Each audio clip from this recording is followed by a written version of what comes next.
Doing well. Thank you all so much for joining us here at Our Revolution, Maryland tonight for our wonderful March forum, where we'll be hearing from a number of candidates for a variety of different offices. I hope you all had an opportunity to get out and enjoy the lovely weather this spring afternoon. Feel free to put your name and where you're tuning in from in the chat, as well as any other organization that you might be affiliated with. We'd love to give you a shout out.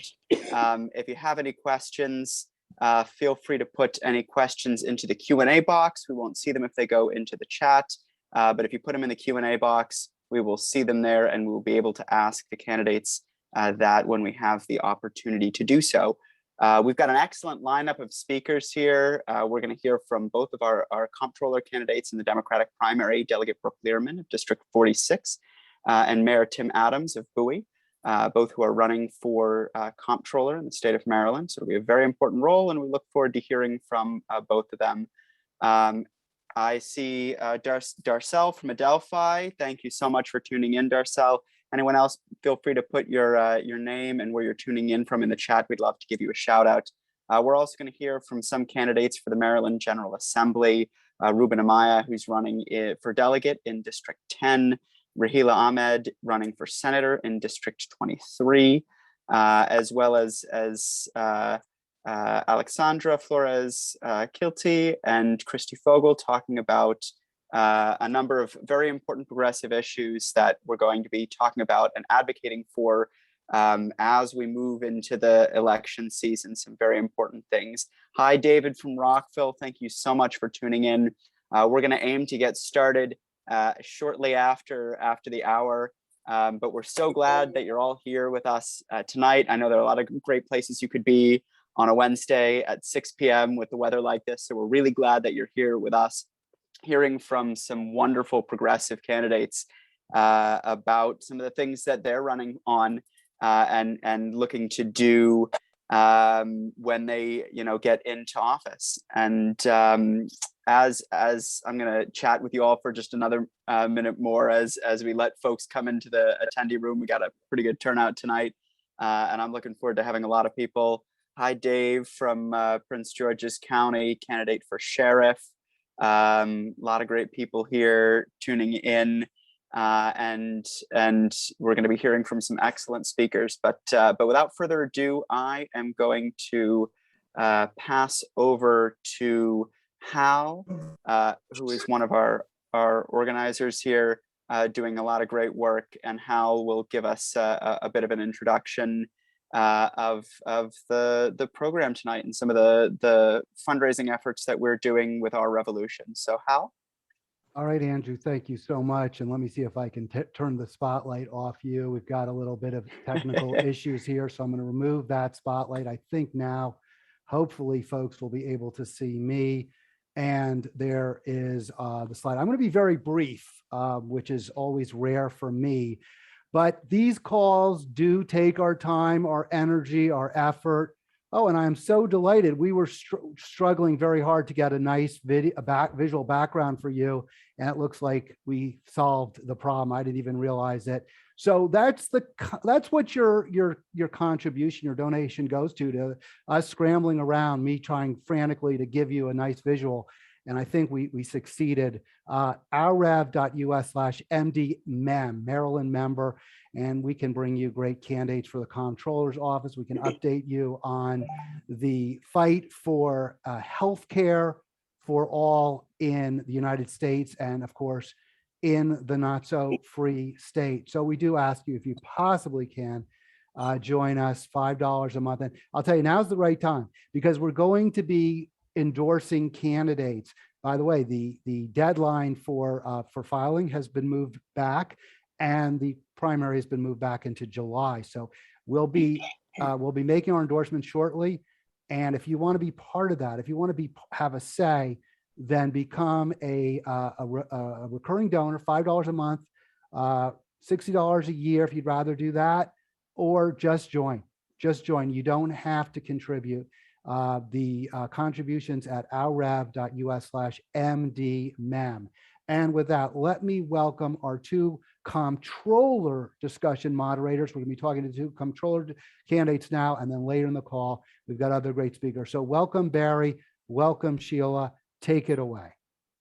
Hi, Hal. Thanks a lot for organizing this great forum so we can find out who we need to vote for. I'm Sheila Bryant, member of Our Revolution and other organizations, general hellraiser and activist. Barry. Hi, everyone. As it says, I am co-chair of Our Revolution, Baltimore City, Baltimore County, and I get more progressive every day. And so this forum is really great because it's going to talk about, initially, we're going to talk about the comptroller position, a thing which a lot of folks probably don't realize how significant it is in our state government. Would you agree? Oh, I know what people are thinking. They're thinking, uh-oh, taxes. But it's so much more than that. And we get to hear the vision of the two candidates. Yeah. So I guess we'll start first with Delegate Leerman. Okay, I would like to introduce Delegate Leerman for a moment. She has been representing East Baltimore and South Baltimore, District 46 in the House of Delegates since 2015. She is the author of the Home Act, which prohibits landlords from discriminating against renters that have housing vouchers. She authored the ban on styrofoam, as well as not allowing suspension and expulsion of children younger than second grade. She also put together the Transit Safety Investment Act, and we know we really need public safety, public transportation during this time. So I turn the floor over to Brooke, who can talk about her experience, her vision for the office, or whatever she would like. Thank you so much, Barry. How long do I have? Just a couple minutes, or I just don't want to go over? I want to time myself. Did we say 7 or 9? Someone? 5 to 7 minutes. Yeah. 5 to 7 minutes. Okay, great. I'm going to time myself. It's great to see you all. Thank you so much, Barry, Sheila, Hal, Jimmy, Chrissy, everybody for pulling this together. I really appreciate it. And it's exciting to be here with all of you. So I'm Brooke Learman, as Barry said. I'm a state delegate. I'm a civil rights and disability rights attorney, and I'm a mom of 2, and I'm thrilled to be running to be your next state comptroller. I will start by saying we have a huge election coming up this year, because for the first time in our lifetime, every elected constitutional office will have an open seat on the ballot. And that includes the comptroller's office, where there's an open seat for the first time since 1998. I am originally from DC, Montgomery County, and then after law school, made my way to Baltimore, where I've been working as a civil rights and disability rights attorney. I'm part of a firm, part of a team that got the largest settlement ever against the Baltimore Police Department on behalf of a man who was wrongfully convicted. I've worked with United Workers to represent low-wage workers, like the workers at the ESPN zone when it closed down. We won a big case against the Walt Disney Company for failure to pay. I've represented community groups all over the city of Baltimore in front of the Baltimore City Liquor Board, trying to help communities and at the grassroots level. And eventually I decided I wanted to get more involved. And part of the reason was because I was frustrated with our public transit and the bus not showing up. I was incredibly involved in the Red Line. I served on the citywide coordinating committee, helping oversee and push for that. And I ran for office in 2014 for state delegate to do more on education, on transit, on housing, and knocked 14,000 doors, including the door of a few people here who are constituents, and won. And for the past 8 years, I have loved serving as a delegate, really digging in on issues from housing, like the Home Act, to transit issues, education, like the Blueprint for Maryland's Future. This year, actually right after this, I'm going to go into a meeting where I'm going to be pushing for Sheila Ruth's transit equity bill. I've been pushing for climate solutions on housing legislation through the Public Justice Center, with which I work very closely with the Public Justice Center, and more. But there's so much more we can do. And this is our opportunity to think big about how the comptroller's office can truly serve the people of Maryland and really be the people's advocate, because that's what it should be. Our comptroller is one of only 3 elected statewide offices. So I'm excited to be a statewide voice on how we close the racial wealth divide in the state and how we prepare for climate change, making sure we're using our money in a way that really uplifts communities and prepares us. Number two, of course, the comptroller sits on a number of really important boards, the pension board and the board of public works. And I'm really excited because I chair the joint committee on pensions now. And this year we are going to pass, I hope, legislation to finally say that climate risk is investment risk. And I'm excited to then go to the Board of Trustees and make sure we're being a good fiduciary to work towards divestment of our climate, of our pension system, our pension dollars from fossil fuels and other greenhouse gas emitting industries, because we know they're a bad investment in addition to being bad with our, being incredibly detrimental to our state. And then the Board of Public Works, right? The most important board in the state. It's 3 people, the governor, the comptroller, and the treasurer. And I'm excited to make sure that all of this federal money that's coming in through the Infrastructure and Investment Jobs Act, that we're actually using it to build generational wealth, closing the racial wealth divide, not waiving MBE requirements, and that we're building for generations, really preparing our state for climate change, having an equity officer in the comptroller's office and somebody focused on climate to make sure we're using those dollars in the right way. And as Barry said, I am running to be your next tax collector. I am sorry. But even there's so much that we can do to make sure that the wealthiest among us, big businesses, that they pay their fair share, right? That we are holding them accountable. That's what I've been doing as a lawyer, making sure we're holding big businesses accountable. And that's what I'm excited to do as the next comptroller. The comptroller is the first person in our government to really see the numbers that tell the story of how families are doing. And I will be devoted as the next comptroller to making sure that those numbers look good for every Marylander, every Maryland family, and every family-owned business. So really excited to be here with all of you tonight. And I think that's just about 5 minutes. Thank you. Great, thanks a lot for that, Ms. Lierman. So it's my pleasure to introduce Tim Adams. Tim is a history-making entrepreneur, public servant with more than 30 years of experience in business, government, and philanthropy. On November 8th, 2019, he was sworn into a 4-year term as mayor of the city of Bowie. Tim is the first African-American to be elected mayor in the 138-year history of the city. Tim is also the founder, president, and CEO of Systems, Applications, and Technologies Incorporated, which is headquartered in Upper Marlboro. With that, Mr. Mayor, would you please go ahead and give us 5 minutes of your time and share your vision for Comptroller? First and foremost, I want to say thank you to the Revolution Maryland for organizing and hosting tonight's forum. I appreciate the opportunity to talk about me and what I'm hoping to get done as the Chief Fiscal Officer for our state. For those who don't know, I come from very humble beginnings. You know, when I was young, it was, we slept 6 to a bed as kids. You know, I was fortunate to graduate from a public high school system and went on to attend a HBCU, Xavier University in New Orleans. I did a co-op as a chemist and realized I didn't want to be a chemist. And so I went on and got my MBA. From there, I was recruited into the defense industry. And from the trunk of my car, I started SATEC, as you heard. And now SATEC is one of the largest Black-owned businesses in the entire nation. Every day, hundreds and hundreds of men and women put on my SATEC badge and go out and do national defense and national security. You know, and I'm very proud of that. Along that way, I have been working hard at tearing down barriers for other businesses, for minority businesses in particular, to make sure that we can level the playing field. And I've been very successful at that.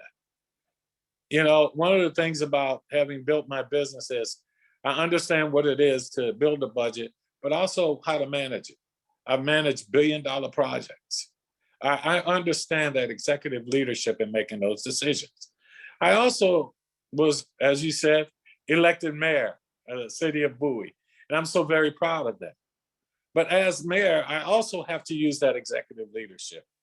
And I've had to be able to make sure that we can prepare the budgets, but also maintain those budgets and spend appropriately. You know, understanding the comptroller is not a legislative job. It's a chief fiscal officer. And so you have to know how to build the budgets, but also how to manage them and how to spend them. And that's what I've been doing. I also think it's so important about equity and inclusion. When you look at the city of Bowie, just a few of the things we've done is try to make sure, number one, that equity and inclusion is for the entire city. I put into place where every policy within the city of Bowie will be reviewed by an outside source to make sure that there's equity and inclusion for everyone. And I had to build those budgets. I have to manage that money. And I have to make sure that we maintain our AAA bond rating. And fast forwarding, by being a defense contractor, we talk about that accountability, making sure that everybody pays their fair share. But understand the comptroller is more than just the tax collector. He's also the paymaster. He has to pay all the veterans and all the vendors and all of the state employees. He's the one who reconnects people with their property that's reported there. He's the one who has to estimate what the revenue will be so that the legislature and the governor can make a good budget and do those things. All of those kind of things go with that. And I take someone who has that experience, you know, that you can manage and understand those numbers. Now, I understand that we have an issue with the Board of Public Works. We got way too many sole source contracts, way too many single bid contract, and way too many retroactives. And so I talk about equity and inclusion because I'm someone who's fought that every day.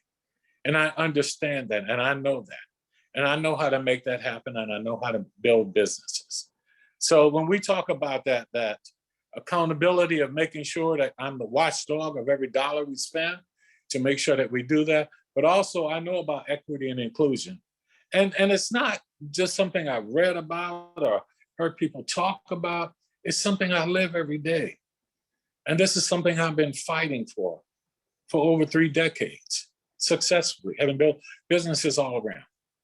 So again, I say thank you because there are a lot of issues, there are a lot of things that are going on where, you know, we really have to talk about, you know, environmental and gender justice. We've got to talk about LGBTQ and Latino and Indigenous and Black equity for all of us and for all women. But that's something I've done and I'm very successful at. And I bring that experience to the Board of Public Works, which no one else has that experience that I'm bringing. And on day one, I will be able to step into that office and make sure that we're doing all the things we need to make sure that we level the playing field for all Marylanders. Thanks a lot, Tim. Both of you have talked about closing the wealth gap. I'm interested in like specific things that specific issues, specific ways you believe that as comptroller you can help to ensure that the wealth gap is distributed better. I guess Brooke first. Sure, thank you. And can you just, sorry, I know we only have a short amount of time, so how long do you want us to make our answers? It's more like just a conversation, so. Okay, great. Yeah. I just don't want to take up too much time because I feel bad. So it's a really important question. And I have a whole policy statement on my website about this, so I'd encourage people to visit it. So first and foremost, there has to be somebody who's being very intentional about ensuring that all of the practices that we're implementing through the comptroller's office on procurement and through all of our state agencies. Right? Equity is about, you know, the continual practice of changing policies, practices, systems, structures by putting measurable change in the lives, in processes that affect the lives of people of color, right? And so we need to have somebody who's devoted to doing that. So first and foremost, we should have somebody who's in charge of equity in the comptroller's office. But I also think we have to be really we have to talk about how we build wealth in America, and it's around promoting home ownership, right? There's a huge gap in home ownership in Maryland, and promoting assets and savings, and promoting business ownership, right? I recently held an event with women business owners, especially Black women business owners in Prince George's County, because we know that Black women entrepreneurs, that's the fastest growing group of entrepreneurs in the country. And yet they're still locked out of, bank loans at a higher rate. They have to rely on personal savings at a higher rate. And so there are practices that we can do from the Comptroller's office and with the partnership of the Treasurer to monitor bank lending, right? To support housing counseling, to making sure that the earned income tax credit is actually getting to the people who need it, right? We passed the largest expansion of the earned income tax credit in America last year in the General Assembly, but too many families don't even know that it applies to them. So we need a Comptroller's office who's going to make sure that all of those types of programs, that we're actually putting them into place, while also making it easier to start small businesses and using the money that's coming through the Board of Public Works to support those Black-owned businesses and those new businesses. So that's one. I think those are a few things that I think we can do. Great, Tim. Yeah, I think it's important that we understand that it's about leveling the playing field. In my experience, I testified before the Senate subcommittee on small business on trying to figure out ways to make sure that we can support our small businesses throughout the year and close that wealth gap, particularly to level the playing field for minority and women-owned businesses. I've also been engaged in doing that nationally and helping businesses to grow. I have helped to grow many businesses and tear down those barriers all across the nation. One of the things we got to understand too is I understand and appreciate, wanting and saying that home ownership is one of the ways to close the wealth gap. But unfortunately, the way it is now, the way that a home, if you buy it in a white neighborhood or you buy it in a Black neighborhood, the wealth gap increases because over time, the valuation, the assessment, the white home is going to be much more than that of the Black home. So we've really kind of extended that gap there. I think what we need to do is just to push hard to make sure that we can include everyone. When we start talking about working with the MBEs and making sure, you've got to get on the front end of that. We've got to be able to look at how our procurement is coming across. We've got to look at the contracts, as I know the games, and make sure that we're making sure that they're getting the fair shot they need to, so that they can grow their businesses, that they can have access to capital, to make sure that we can make sure that everybody is a part of it, that we make sure that our procurement system and what we're doing reflects the entire diversity of our state as the way it looks. We can do things when we talk about leveling that playing field too, of doing a top to bottom research, of seeing where all the tax credits are going and making sure that they're going to those who look like many of us. And so there's a lot of ways that we can change that wealth gap. But again, I say to you is, I've lived it, I've experienced it, and I know how to work the procurement system to make sure that it becomes more visible. See, a part of it is about transparency. And we've got to get that transparency and advocate on the front end so that everybody knows what's going on and what's happening, and gives everybody a fair shot to compete, and definitely do away with all those waivers that we see. Barry, did you have a question for the candidates? Sorry, no, I did not. I just was more interested in hearing both of their visions and their unique perspectives. And maybe they could just give a very brief closing. Before that, we have a couple questions from the audience. Okay. Yeah, I'm sorry. So one of the questions is, what can the Maryland Comptroller do to advance the negative impacts of climate change? And what about making Maryland trash free? Brooke? And let's keep it to 2 minutes this time, because we really are running out. Maybe 1 minute. I'm going to say one minute. Yeah. Go. One each? Brooke. Okay, 1 minute. Here 1 we minute. go. So climate change is an existential crisis that we have to address at every level of government.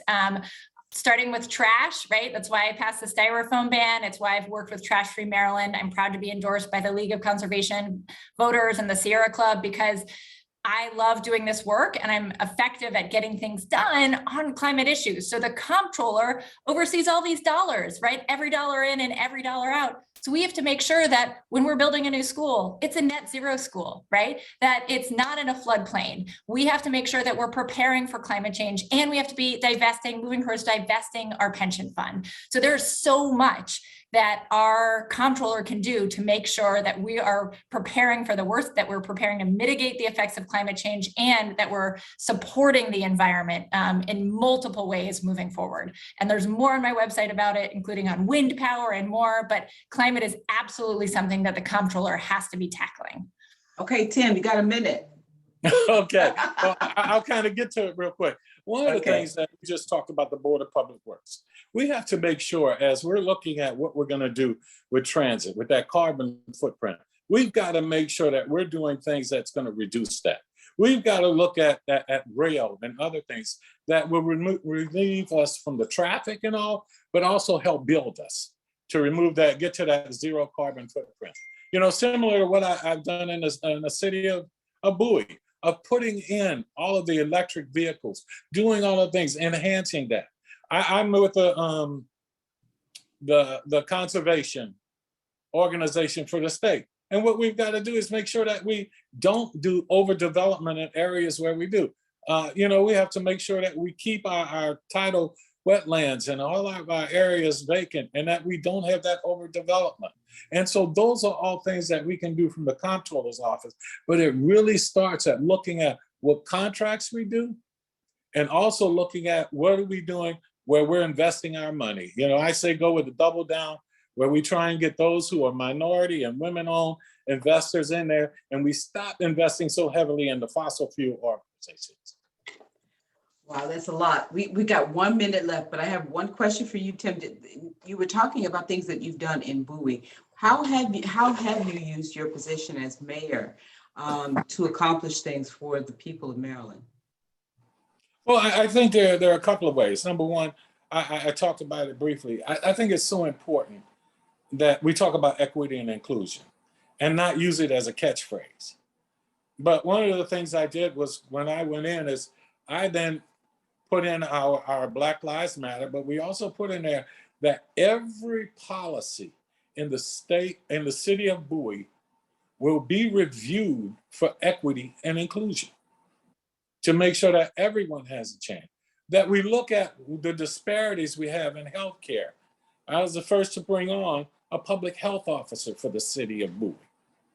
When we start talking about contracts and making sure, trying to initiate an MBE program, we didn't even have a contract specialist there, but I'm bringing in a contract specialist to make sure that everybody has a fair opportunity and leveling the playing field. So those are just a few, as well as starting organizations that help support local businesses and have given money to support our businesses, and working with the Bowie BIC in helping to train and mentor many of our young businesses, minority businesses, and helping them grow from the experiences I've had. Thank you so much. There's so many questions that we really didn't get a chance to get into, like, you know, the budget surplus. You guys would be coming into a situation where you have lots of money that we didn't have before, how we would use that. Those are just some of the things that I'm interested in, but unfortunately, we've got to move on to the next section.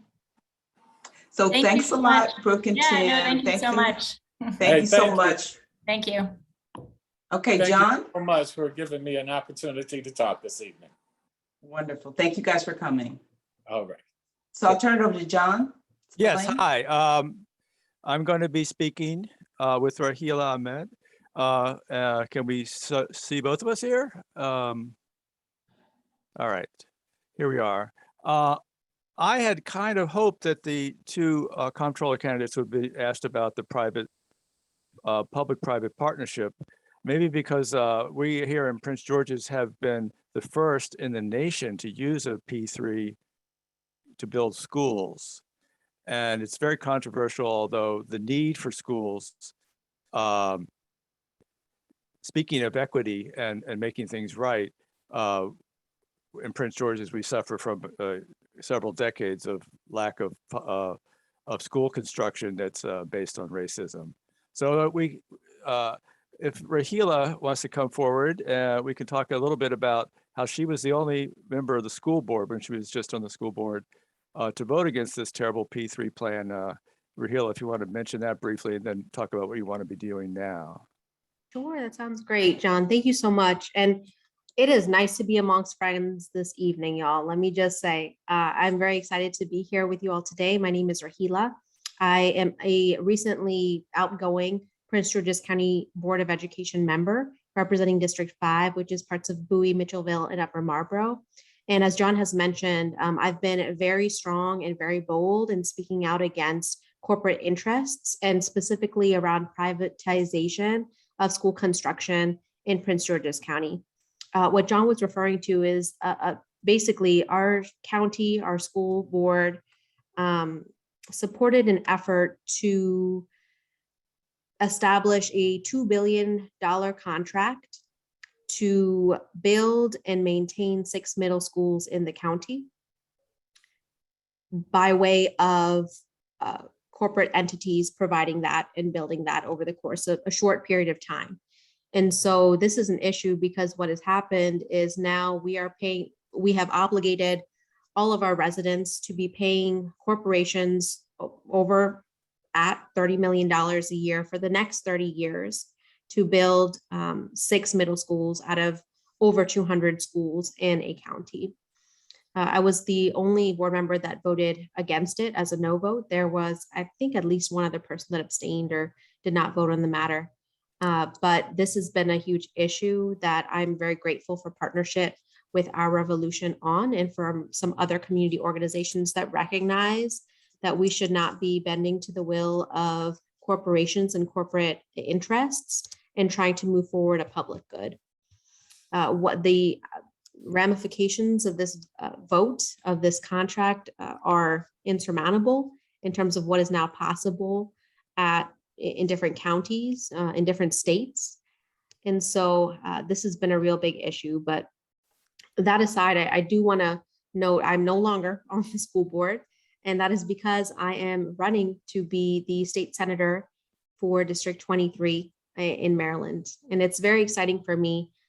Point blank, straight to the point is that I'm running because I think my district deserves a fighter for working families and a fighter for people at the margins, a person that is willing to be vocal and bold against special interests. And I have a history of doing that on the school board, whether folks like it or not. That's kind of been my way. And so I really feel strongly about making sure that we have progressive values at the table when it comes to the state, specifically as it relates to education, because that is my passion, but also as it relates to immigration reform, criminal justice reform, and the like.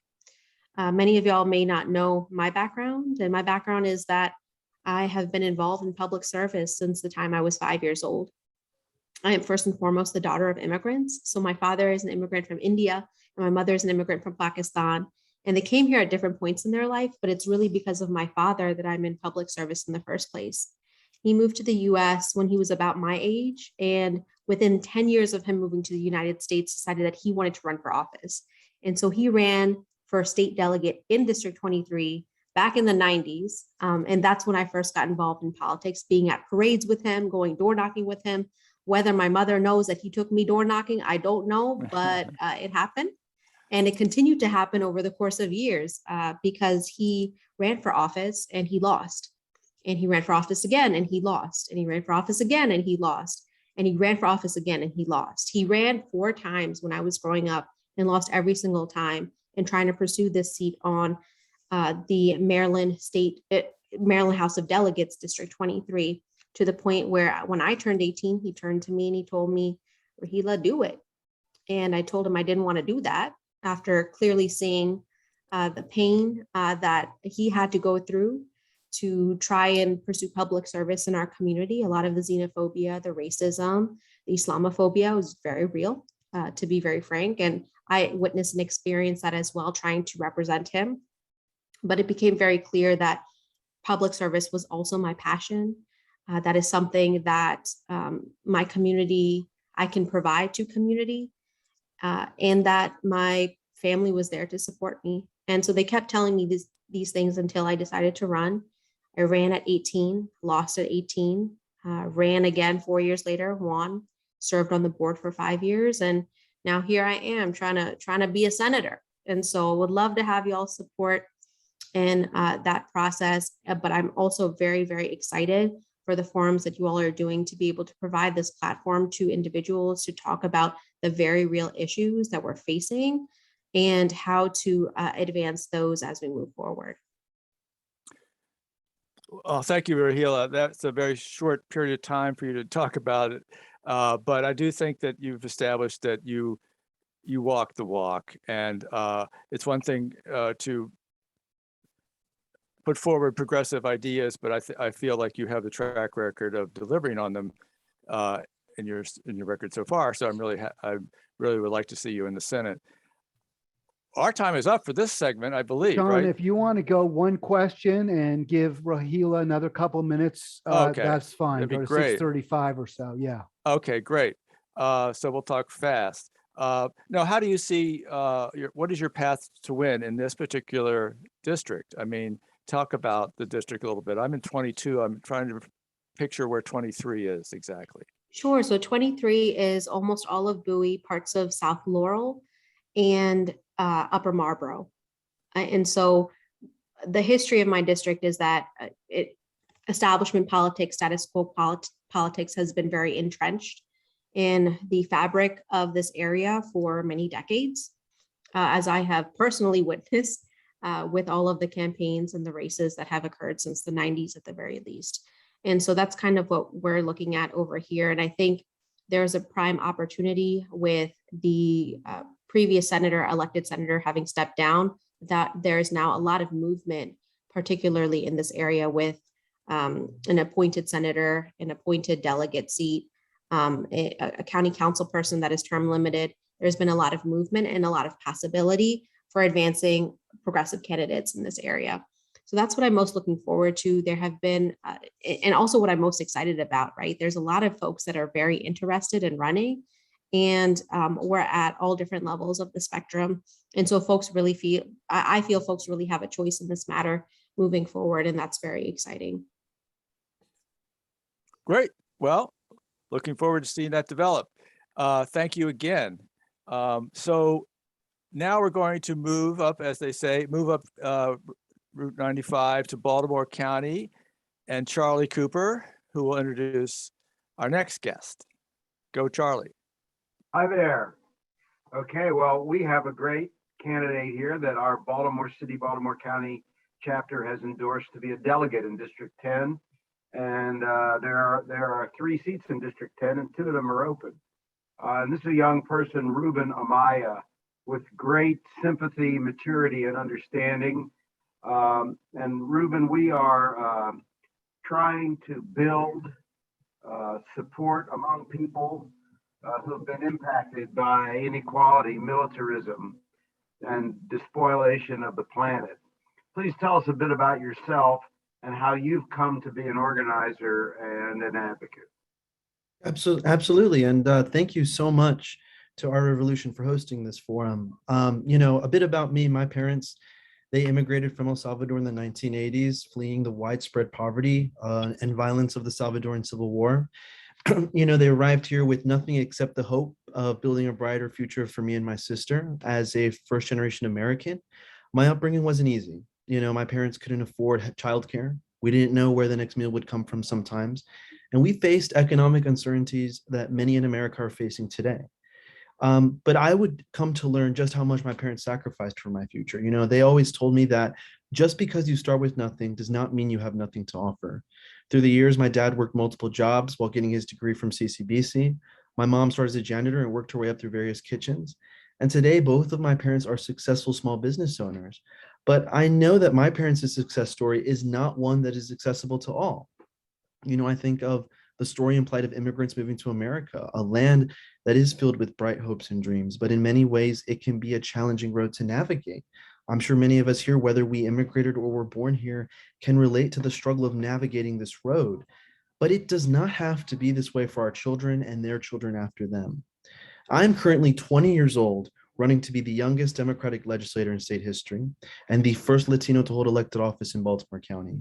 To me, this is about the kind of opportunities we can have for our state and what kind of message we want to send to our future generations for the kind of future they'll inherit.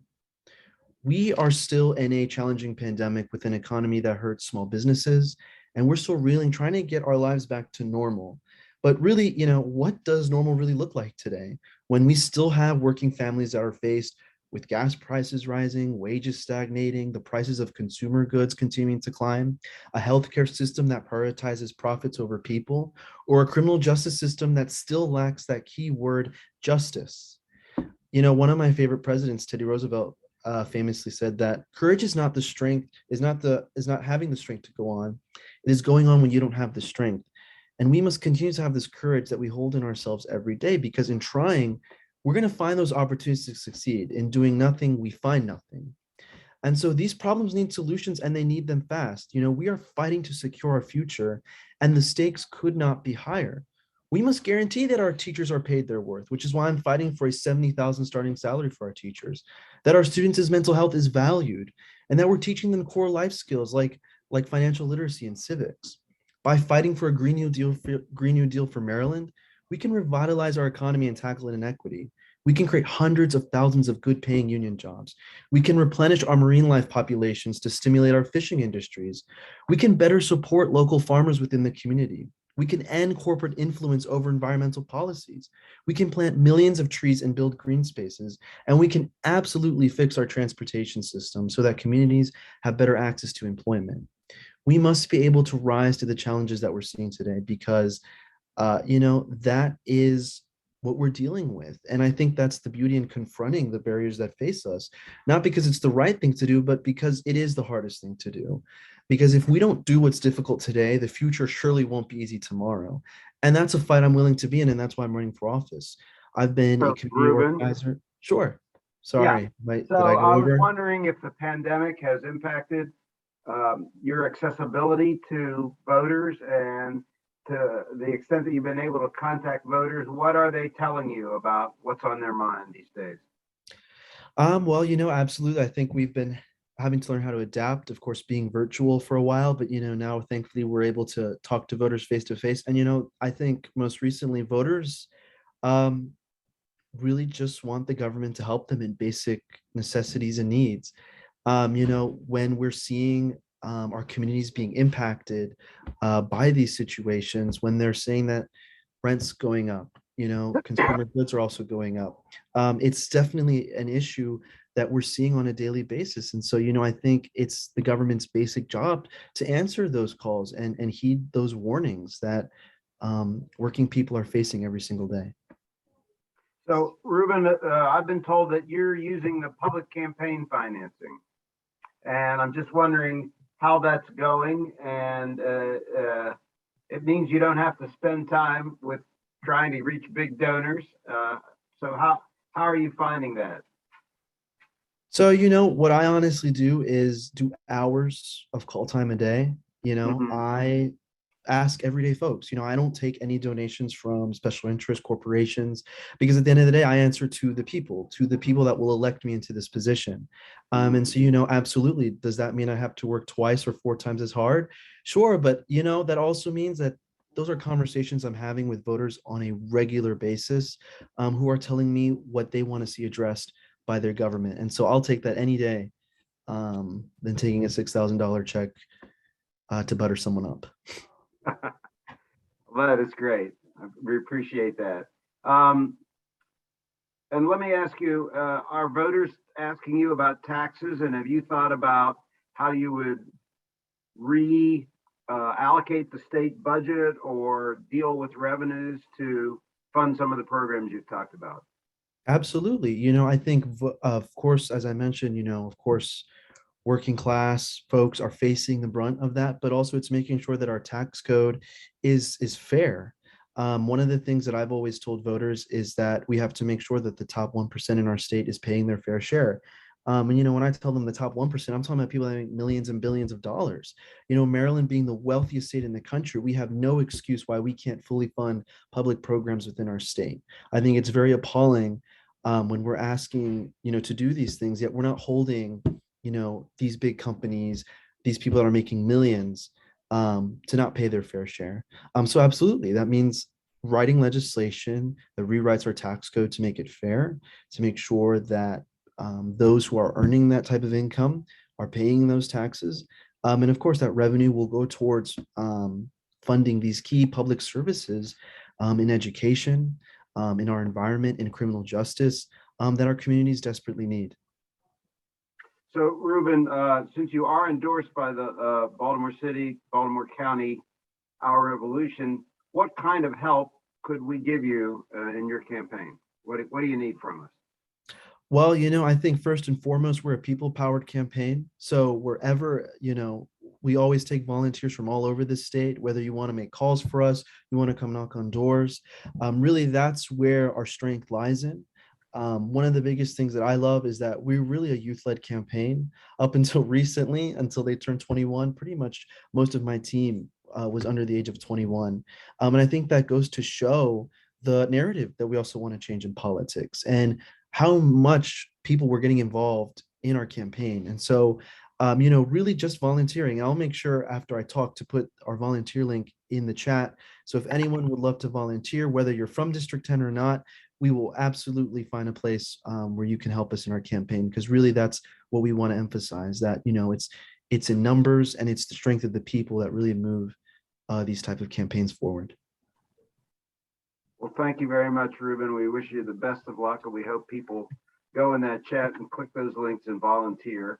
But you can also just contact us at Baltimore City, Baltimore County, Our Revolution. And right now, we're going to move on to Our Revolution's statewide chair, Christy Fogel, and a conversation about the not-so-free healthcare in the Free State.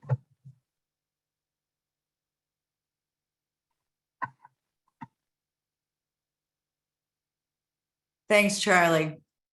Wow, I'm so motivated with these great candidates on tonight, but Christy and I are going to bring together an update about healthcare. So Christy Fogel is joining me to talk about the healthcare updates, not only on the federal side, but also on the state side. So welcome, Christy. So Christy Fogel is a healthcare provider and a health justice advocate. She's recognized for her leadership and her work on the state and national level. I don't see her picture coming up, but I'm going to keep going with her introduction. In 2019, she founded the Maryland Progressive Healthcare Coalition for the purpose of building legislative power and combining progressive resources around national improved Medicare for all. Christy has served as the senior healthcare policy advisor for Jill P. Carter for Congress campaign and has testified on multiple Maryland bills focused on the creation of a state single payer. She's a proud member and ally of Our Revolution Maryland. So welcome, Christy. Thanks, Chrissy. There you are. Yep. I'm so excited to join everyone tonight to provide some updates on what's happening federally. So on HR 1976, the Medicare for All Act of 2021, whose lead co-sponsor is Rep. Pramila Jayapal, we currently are sitting at a historic 120 co-sponsors as of last month. That's the largest amount of co-sponsors that we have seen since the presentation of the previous bill, HR 1384, the Medicare for All Act of 2019, which is arguably the most progressive piece of legislation around universal health care that we've seen in this Congress or in any Congress. Last Congress, this bill had 4 historic hearings and the first ever on Medicare for All in the House Committee on Rules, Ways and Means, Budget, and Energy and Commerce. The newest committee who's agreed to have a hearing is the powerful House Oversight and Reform Committee, and that just recently happened. A reminder that this is the committee where our squad allies, Reps AOC, Rashida Tlaib, Cori Bush, and Ayanna Pressley sit. And it's because of their prompting, especially Rep. Cori Bush, who also happens to be a nurse, that we were able to achieve this commitment to have a hearing on universal health care. So with the help of our allies, Our Revolution, the coalition is going to be focused for the next month on working with this. So for the last month, we've been meeting with our Maryland reps, Raskin, Sarbanes, and setting up meetings with Infume so that we can sit with the committee and work with them to stand up and champion HR 1384 in the actual hearing. And the goals for this are to generate press around the Medicare for All Act and strengthen the legislative record on that bill. So once the date for the hearing has actually been announced, we're going to be working closely with Rep. Bush's office in overdrive to create a strong presence on Medicare for All in that hearing room, as we've done for all of the other historic hearings on this bill. So this is going to make a huge difference as committee members certainly take notice of the rooms that are filled to the brim on particular bills. And this really helps to create a pressurized campaign and generate press around that legislation. I've sat in all 4 of those historic hearings, and I can definitely tell you that our opposition certainly takes notice of our side of the room. Christy has always been joining me in those hearings, and it's sort of been an exciting atmosphere. So if you'd like to get involved and support those efforts, as well as any general Medicare for All grassroots-based building in Maryland, I would hope that you would go ahead and fill out the link. I'm going to go ahead and drop in the chat after I'm done speaking, and you can go ahead and get involved with us. We have an outreach campaign in the coalition and also a pressurized campaign. So while we've been working on Medicare for All, many of the national orgs have been focusing on something that's been happening on the national level related to Medicare for All. So led by PNHP, they've been running interference on a campaign to stop the Trump era privatization of Medicare, known as Medicare direct contracting entities. So in January, Rep. Jayapal led a sign-on letter to CMS requesting the dismantling of this Trump era program and calling out its dangerous aspects of privatizing Medicare. Last month, because of that organized, ongoing, pressurized campaign, CMS announced that Medicare direct contracting will come to a close at the end of 2022, but that it will be replaced by virtually a very similar program with a different name called ACO REACH. So this new incarnation retains the worst elements of the original program. And it goes without saying that there is no Medicare for All, there is no single payer legislation if Medicare becomes fully privatized, as you know, the Trump administration previously and our Republicans would be happy with happening. So this is an ongoing battle. And if you're interested in learning more about that, I will go ahead and drop that link in the chat as well. And then Christy, I'll go ahead and hand off to you to give an update on copays. Yeah. So Christy, thank you so much. I mean, you can't vote for Medicare for All and at the same time vote to privatize Medicare. So it's important that we run these campaigns. Our Revolution runs letter campaigns, and we work closely with the Maryland Progressive Healthcare Coalition. They're the extension, our healthcare arm here at Our Revolution Maryland. So because we don't have universal healthcare, we are attacked constantly from the insurance companies, from the hospitals, and from the pharmaceutical companies. And right now, there's a bill, HR 5801, where the insurance companies found a loophole in the Affordable Care Act, where any payments that are paid on your behalf as the patient don't have to be applied to your deductibles. So insurance companies can technically double dip for deductibles. It's a crime, and for families that have high deductibles, of course, we're capped at $17,400 a year. But for folks that have very expensive pharmaceuticals, very expensive drug pricing, this hurts families. So we do need support for 5801. So look for a letter campaign on that. Right now, only Congressman Trone has signed on to that. It's a new bill that's been introduced, and it's part of the All Copays Count coalition nationwide. Because the insurance companies attacked us on the state level. So right now, even in the state of Maryland, they can exclude payments to your deductible made on your behalf. So that might be from a pharmaceutical coupon for a drug or et cetera. So we're going to try to get this at the federal side because we can't get it on the state side. So some of the state bills that we're watching closely and we need your support on to please participate in our email campaigns and our letter campaigns. Delegate Ruth, sorry, can we go back to the other slide? So there's the Commission for the Universal Healthcare Study. When 30% of the Maryland state budget goes to healthcare, we should be able to study and find out where that money is going.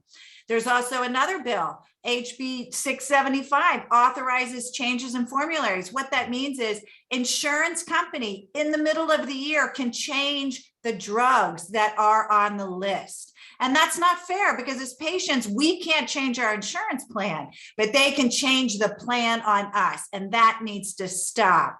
Hospitals are also, right now, we give them tax exempt to save money. We give them our tax dollars to help with charity care for our poor patients. And you know what?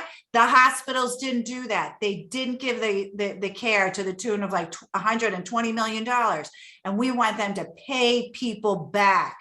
And then finally, with the insurance company subsidies, right now they want us to bail out small businesses and the nonprofit organizations. They want $45 million to employees that actually have to buy on the insurance exchange. They should just give that money directly to the employees so that they can buy it themselves. We don't need to bail out insurance companies, particularly when they then change the rules in the middle of the year. So we need single payer at the state level. States across America can prove that they're saving money, that we would save money if we were to go to a single payer system. And all of this is on the way for us to get universal health care at the federal level. So join the fight, join the letters, and join us as we fight this one step at a time. And tell your state delegates and your senators to vote for patients and not for hospitals, insurance companies, and the drug companies. All right.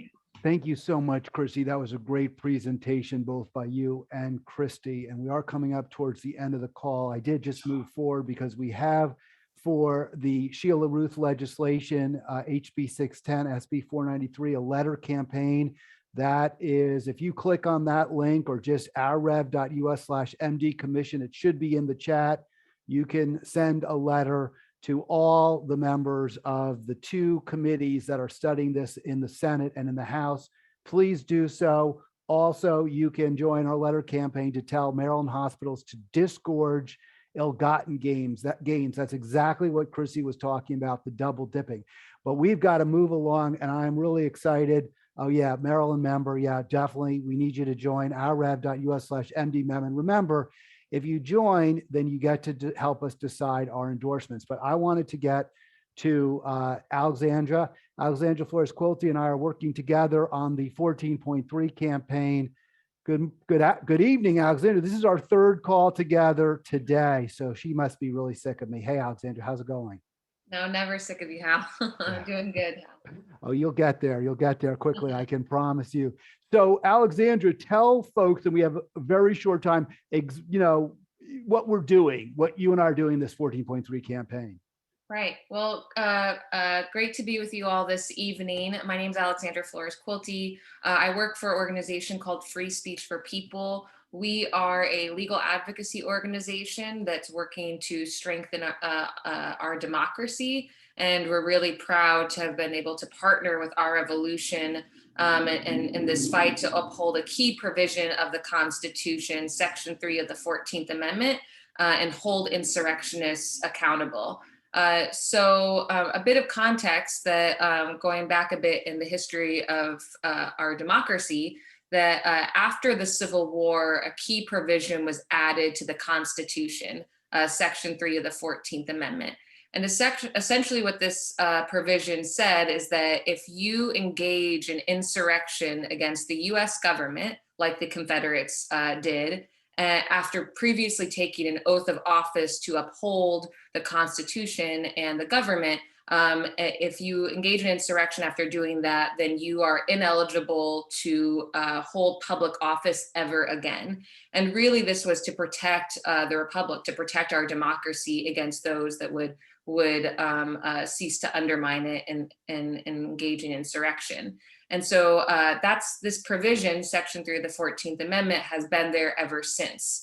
And it hasn't really, it's not a very well-known provision because it hasn't really needed to be used since then against the Confederate insurrectionists. But as we all know, just over a year ago on January 6th, when there was the Capitol riot in which there was an insurrection once again against the US government, many people engaged in that, including many who were at the statewide, the local level, and also the federal level, were public officials. They had taken an oath of office and then engaged in insurrection. And therefore, in doing that, they made themselves ineligible to run for office appear on the ballot again. And so really Free Speech for People is partnering with Our Revolution to uphold this key provision. And there's people around the country who have violated the Constitution this way and should not be allowed to run for office again. And that starts first and foremost with the insider-in-chief, Donald Trump. But there's many other people such as Madison Cawthorn, Marjorie Taylor Greene, many others around the country. And so this campaign is both a legal and a grassroots organizing campaign where we're asking and demanding that our chief election officials do their job and bar ineligible people from appearing on the ballot. So really who the institutional decision makers are in this are, in most states, it's the Secretary of State who is responsible to keep anyone who's ineligible from office or appear on the ballot. So if they weren't, of the legal age, if they were not a US citizen, these eligibility requirements that are that are laid out, then it's the secretaries of state that are responsible to keep them off the ballot. So let me jump in, Alexandra, because we unfortunately are running real short of time. I did put the link in to join our letter campaign to block insurrectionists in Maryland. That's ourrev.us/MD block. We did an action at the Board of Elections. Maryland is different than a lot of states because in Maryland is actually the Board of Elections that determines the eligibility of all candidates except for those who are running for president. So we went to the Board of Elections. Alexandra, I have learned from our good friend on this call, Charlie Cooper, that Linda Lamone, the administrator of our Board of Elections, says she can't do anything. She's just a rubber stamp, and that it's up to the courts and law actions to force their hand. So how do we respond when we get this kind of recalcitrance, even from a Democratic decision maker who should be at least somewhat receptive to our arguments? Right. We know that many times that our institutional decision makers, when they have to take a bold action that will put a spotlight on them, that, when we deal with a polarized and even partisan landscape, that they're going to try and shirk responsibility, that they're going to try and say that, it's not their job, it's someone else's.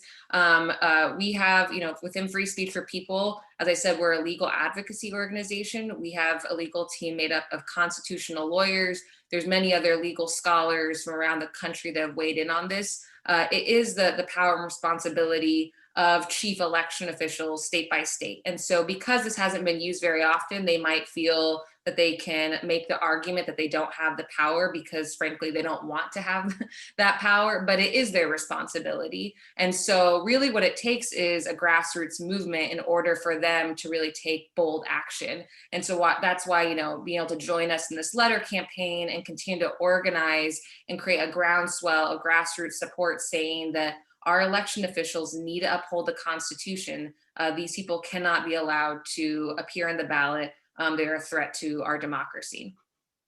All right, I want to thank you so much. It was great to talk to Alexandra again for the third time today. So, and we'll be continuing to work together, folks. If you want to be part of that, please do join the letter campaign that I put in there, or just reach out. It's always, you can reach out to any of us at any time. And at Our Revolution Maryland. And I'm going to just quickly zoom through. We're a little late. So there it is, ourrev.us/MD block insurrectionists from the ballot. Great call. I want to thank, it was a lot of moving parts, and what a tremendous job the folks on this call did. Everyone, I'm so happy about that. And I also just want to say I miss my former comrade, Carlos, who has been so good at, he was such a good organizer here that he moved on full time to public citizen. So we're really happy. Our loss is public citizens' gain. South Carolina call coming up this Saturday should be a great call with Senator Mia McLeod running for the governor in that state. She's a state senator. And that brings us to the end of the call. I'll do our quick, call and response. We'll do it once.